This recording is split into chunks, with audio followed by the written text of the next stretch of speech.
শাহিনপুর গ্রামে বাস করত রুমি নামের এক গরিব কৃষক। সে ছিল একজন মহিলা। তার স্বামী ছিল অনেক অসুস্থ।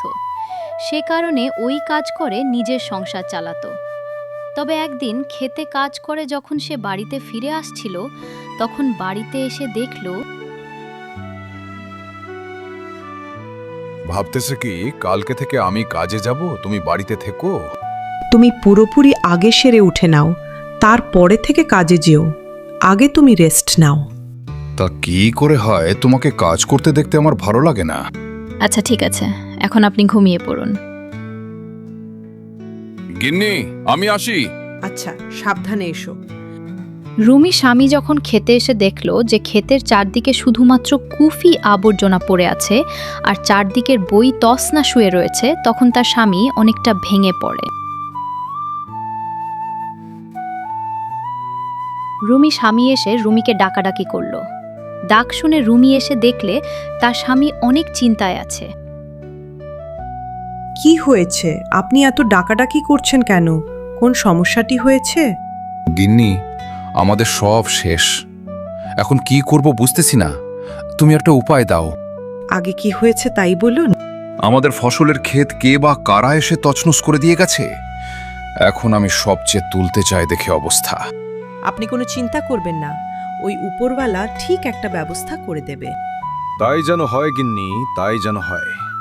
আচ্ছা দাও, চারটা খেতে দাও দেখি, হাটে যায় কিছু কি পাই কিনা চাষ করার জন্য। হাত মুখ ধুয়ে আসেন, আমি ভাত বেড়ে দিচ্ছি। তারপরে ছোট্ট একটা মাছের দোকান নিয়ে বসলো কিশোর। হে কিসের বাবা, মাছ কত করে বিক্রি করতেছো? চাচা, 500 টাকা আছে, 1000 টাকা আছে।